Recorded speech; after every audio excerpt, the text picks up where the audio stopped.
guys, finally after 11 years அந்த champions ட்ராஃபியை நம்ம win பண்ணியாச்சு. இன்னும் கொஞ்சம் நிமிஷத்துல நம்ம பிளேயர்ஸ் தான் அந்த வெள்ளை கோட்டை போட்டுட்டு தங்க ட்ராஃபியை தூக்கி டான்ஸ் ஆட போறாங்க. ஒரு கட்டத்துல இந்தியா அசால்ட்டா சாம்பியன்ஸ் ட்ராஃபியை வின் பண்ணிட்டு போயிடுவாங்கன்ற மாதிரி தான் இருந்துச்சு. பட் நியூசிலாந்து ஒரு வெறித்தனமான கம்பேக் கொடுத்தாங்க. இந்தியா எப்படி இந்த சாம்பியன்ஸ் ட்ராஃபியை தட்டி தூக்குனாங்கன்றத ஒரு குட்டி ஹைலைட்ஸா பார்த்துட்டு வருவோம். ஃபர்ஸ்ட் இன்னிங்ஸ்ல பாத்தீங்கன்னா நியூசிலாந்து 251 ரன் தான் அடிச்சாங்க. இந்தியாக்கு டார்கெட் 252. என்னமோ கொஞ்சம் க்ளோஸா போகும்னு தான் நினைச்சோம். ஆனா ரோஹித் சர்மா ஸ்டார்டிங்லேயே நியூசிலாந்து பவுலர்ஸ் எல்லாம் போட்டு பொழந்து கட்டி ஒரு வெறித்தனமான பீஸ்ட் மோடு பேட்டிங் விளையாடினாரு. இன்னொரு பக்கம் சுப்மன் கில் ஒரு பக்காவான ஆங்கர் ரோல் பிளே பண்ணாரு. ஓப்பனிங் பார்ட்னர்ஷிப்பே 100 தாண்டி போயிட்டு இருந்துச்சு. என்னாச்சு ஏதாச்சுன்னு தெரியல. திடீர்னு கிளென் பிலிப்ஸ் சுப்மன் கில்லோட கேட்ச பறந்து பிடிப்பாரு. அப்புறம் என்ன நடக்குதுன்னே தெரியாது. டப்புன்னு அடுத்த ஓரே கோலி அவுட் ஆயிடுவாரு. தேவையில்லாத ஒரு அன்வான்டட் ஷாட் ஆடி ரோஹித் சர்மாவும் அவுட் ஆயிடுவாரு. அவ்வளவுதான், நியூசிலாந்துக்கு உயிரே இல்லைன்னு நினைச்ச கேமுக்குள்ள நியூசிலாந்து திருப்பி வருவாங்க. அப்போ இந்தியா நிஜமாலே ஒரு பயங்கரமான பிரஷருக்குள்ள போயிட்டு இருப்பாங்க. பட் ஸ்ரேயஸ் ஐயர் அண்ட் அக்ஷர் பட்டேல் ஒரு வெறித்தனமான பார்ட்னர்ஷிப் போட்டு இந்தியாவை அந்த ஆபத்துல இருந்து மீட் எடுப்பாங்க. மறுபடியும் அவ்வளவுதான்டா, இந்தியா அவங்களோட 1.25 கையை சாம்பியன்ஸ் டிராஃபி மேல வச்சுட்டாங்கன்னு யோசிக்கிறதுக்குள்ள நியூசிலாந்து பவுலர்ஸ் திரும்பி ஒரு கம்பேக் கொடுத்துருவாங்க. ஸ்ரேயஸ் ஐயர், அக்ஷர் பட்டேல் 2 பேரும் டப்புன்னு அவுட் ஆயிட்டு போயிடுவாங்க.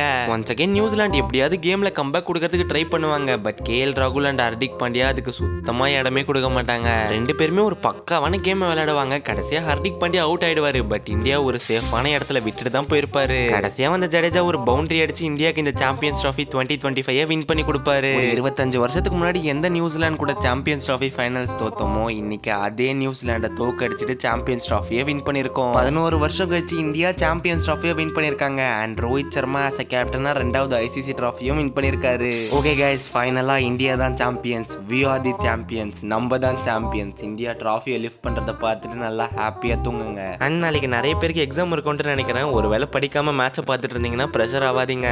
இப்ப போய் தூங்கிட்டு காலைல ஒரு 3 மணிக்கா எழுந்துச்சு முடிஞ்ச அளவுக்கு படிச்சுட்டு போயிட்டு எக்ஸாம் எழுதுங்க. பயப்படாம கண்டிப்பா பாஸ் ஆயிடலாம். Okay, love you all.